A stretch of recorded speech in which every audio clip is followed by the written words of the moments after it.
In this video, we will be focusing on driving forces, also known as motivators. At this point, you should have already taken your Talent Insights assessment, and that will include both the DISC analysis, the behavioral analysis, as well as driving forces. And looking at both of these, behaviors, or DISC, is how you act. You can watch somebody and how they are reacting and just observe them and kind of get a good idea of whether or not they're a high D, I, S, or C, or a low D, I, S, or C.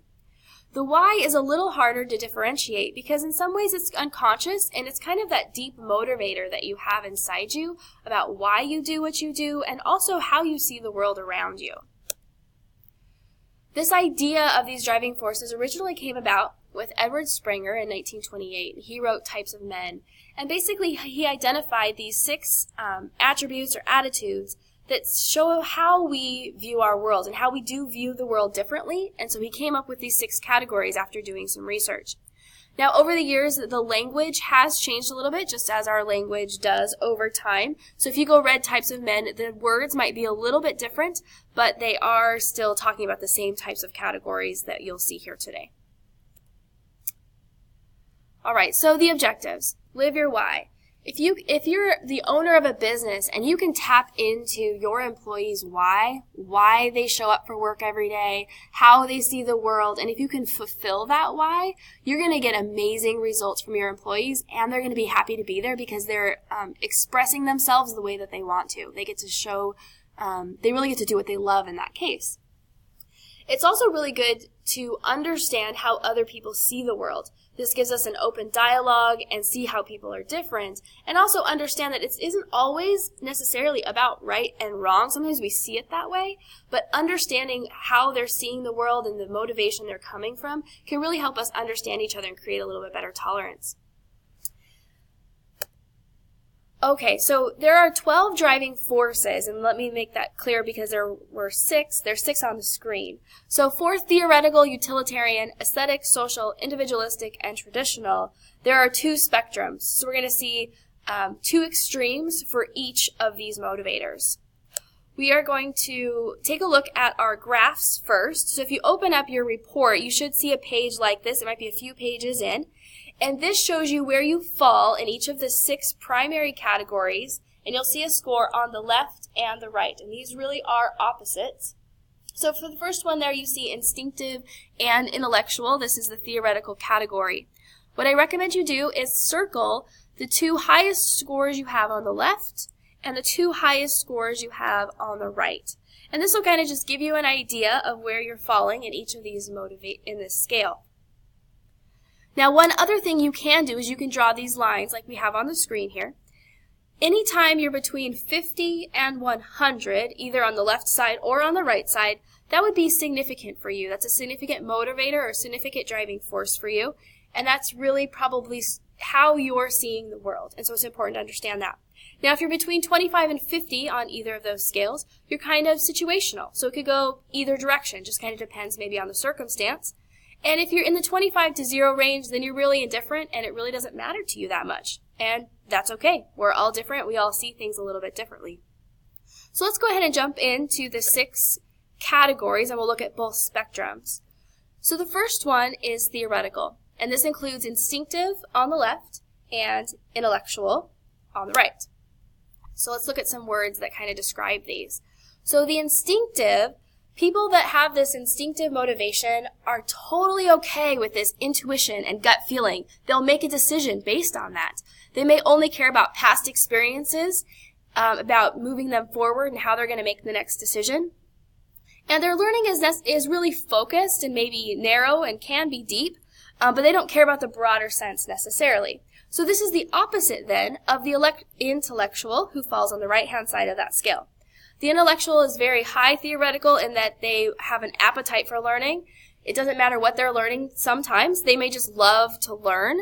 Discovery is the end goal. They may not care so much about return on investment, where the instinctive might care a lot more about return on investment. They just love to learn for learning's sake. And the high intellectual also reject emotional and subjective arguments because they really want to know truth through experimentation and research. So you'll see a lot of people in the world of education that have a high intellectual score. So for the high intellectual, this is the theoretical, they primarily are going to focus on continual learning, problem solving, research. So someone who's really high on that intellectual scale would fit really well in a job that lets them do this. And they might be frustrated if they don't get to do some of this. And even if they don't get to do some of it, they may bring it into some of their job because they just love doing it. It isn't so much about even making money off of it. The value they can bring to the team is that they tend to be very objective, and they can also be the voice of reason. They can call things out if they see things going wrong. They can also have a very interesting creative solution development because of the background knowledge that they may have already put into it.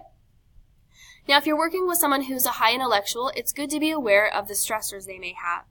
So the high intellectual may have an inability to learn and may have an emotional or subjective argument with no rational justification. So those are things that would stress them out. Sorry, I should say that differently. So a person across the table that's talking to a high intellectual, if they're being emotional or subjective, that's going to really frustrate them. Also, if the other person across the table doesn't want to learn and doesn't care about learning, that will also really stress them out. Now, for the high intellectual, if it's really extreme, they can get stuck in analysis paralysis, meaning that they may get stuck on solving a problem for a really long time. So they might spend all day on a problem and not eat and not sleep, and so they can neglect other kinds of priorities, things they should take care of, because they want to know the answer, and that's all that matters to them, and that's all they see in their world. They can also tend to be a know-it-all because of all the research and knowledge that they crave. Now, on the other side, on the instinctive side, it's not that they don't like knowledge, but they only care about the facts they need to know about. They don't need to know about all the other pieces that go into it. They just want to know what they need to get the job done.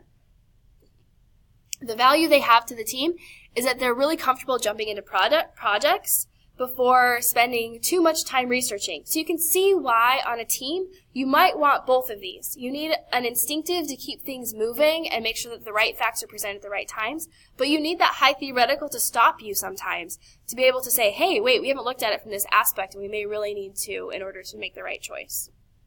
So stressors for the high instinctive might be if they are required to do tons and tons and tons of extra research that they don't necessarily feel is pertinent to the project.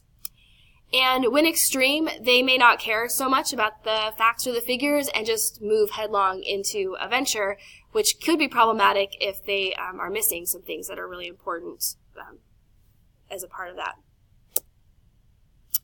Okay, so next is the utilitarian. So we have selfless on one end, and we have resourceful on the other end. So let's take a look at selfless first. So the word kind of speaks for itself. Tasks are for the greater good. They're going to care a lot about people. It's not about necessarily the return that they are going to get. They just want to help others. They love to be there for people. I'm sure all of you can think of someone who's very selfless. Maybe that's you. On the other hand, is more resourceful. So they really appreciate the ROI. So they may not do something unless they know what they're going to get out of it.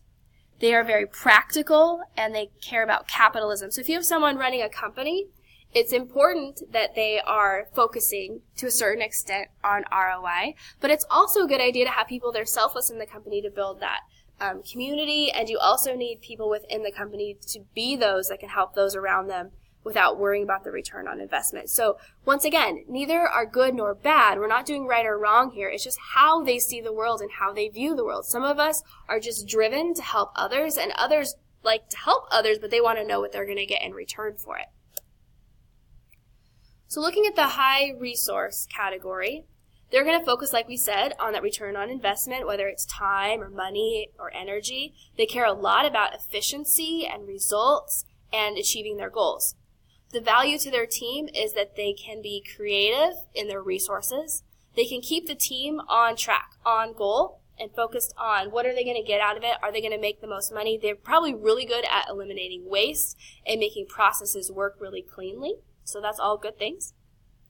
Now, stressors for the high resourceful would be if there's a lot of waste. That will probably drive them crazy.